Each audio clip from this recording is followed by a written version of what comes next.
Juste un point, c'est que on parle d'immigration économique, mais là on est vraiment sur une immigration de type humanitaire. La plupart des gens c'est de la qui survie.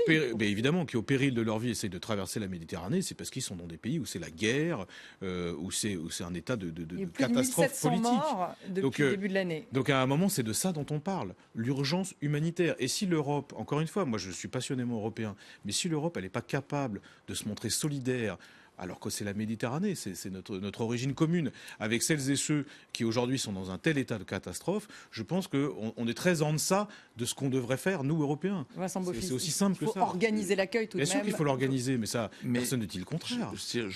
Comment vous tenir un autre discours que ce qu'on tient là-dessus? Mais il faut reconnaître que cela coûte de l'argent. Et je suis surpris d'entendre Jean-Marc Daniel, qui est toujours attentif à ce que sont les deniers publics, dire qu'effectivement, il faut ouvrir complètement les pays aux migrants. On sait très bien que les migrants, d'abord, ils ne viennent pas avec des livres sterling, cher Jean-Marc Daniel. Non, mais ils viennent avec une capacité de travail, ils viennent avec leur savoir-faire. Et les pauvres vont payer beaucoup d'euros pour traverser sur ces bateaux pourris conduits par des rançonneurs ignobles. Mais donc qu'ils gardent leurs euros et qu'effectivement les sujets soient traités sur le rivage sud de la Méditerranée, ça c'est évident qu'il faut travailler qu'on ne les fasse pas prendre ces bateaux. Donc ça veut dire organiser déjà cette problématique au sein des différents pays relais, entre guillemets. C'est certainement plus facile à faire en Tunisie qu'en Libye. Mais exactement. Certain, et ça aussi, il faut différencier les pays.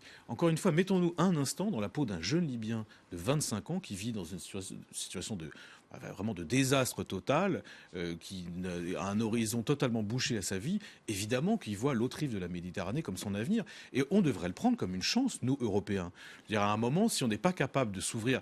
Moi, je pense qu'il faut bien sûr revoir les conditions d'accueil, discuter entre pays européens sur la répartition, parce qu'évidemment, il ne s'agit pas de dire aux Italiens, vous prenez tout le monde et puis il y a la problématique du partage du fardeau, entre guillemets. C'est pas un fardeau, mais disons que de toute façon, la question des répartitions des demandeurs d'asile se pose évidemment, ça c'est évident.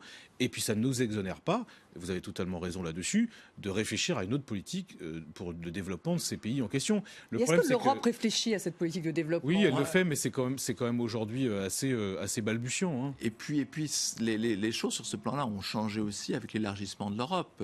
C'est Angelino Alfano, le ministre italien de l'Intérieur, qui a rappelé dans un article passionnant qu'il a fait dans le livre de la Fondation Robert Schuman qu'il y a à Lampedusa une porte de l'Europe. Et il rappelle ça à tous ces ministres des pays de l'Est, qui sont parfois les plus anti-mesures en termes d'immigration, en leur disant, mais souvenez-vous de ce qu'était pour vous le checkpoint Charlie. C'était la porte d'entrée dans une Europe que vous souhaitiez. Donc moi je suis tout à fait d'accord avec cette allégorie, mais je voudrais quand même qu'on comprenne qu'on ne puisse pas financer cet afflux massif de migrants sans réagir. Il y a le problème du financement, mais il nous reste 2 minutes, donc on va passer à la Grèce. Oui, juste un mot. Quand on a créé les systèmes de contrôle à l'entrée comme l'OFPRA, le but c'était simplement de vérifier que tous ces gens qui arrivent d'Europe de l'Est, du checkpoint Charlie, n'étaient pas des espions communistes infiltrés.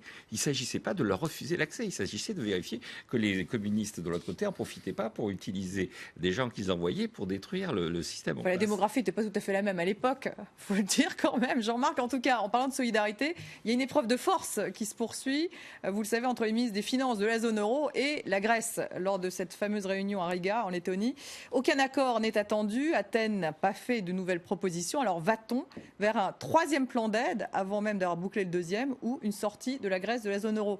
Jean-Marc. Je crois qu'on est arrivé à ce que les spécialistes, entre guillemets, dans un jargon absolument odieux, parlent de Grexcidente, c'est-à-dire sortie de la Grèce par accident. Tout le monde dit on veut garder la Grèce, mais personne ne met en place. Donc le Grexcidente, pour vous, c'est le scénario C'est le scénario qui est à la fois le pire et hélas, de plus en plus le plus probable. Oui, mais c'est pour ça qu'il faut qu'on agisse avant qu'il soit trop tard. Moi, je pense que ce serait une catastrophe en termes politiques. Catastrophe politique. Catastrophe politique, oui, mais ça compte quand même de faire sortir la Grèce, qui a déjà été saignée quand même ces dernières années. Moi, je pense qu'à un moment, il faut qu'on rappelle notamment à Angela Merkel et aux conservateurs le risque politique que constituerait la sortie de la Grèce. Vincent ? Moi, je dirais simplement qu'on est en plein théâtre, parce qu'il y a des échecs échéances de remboursement en réalité tous théâtre les 15 dur, jours. hein. Sacrée comédie, alors. Donc tous les 15 jours, on va se dire ils sortent pas.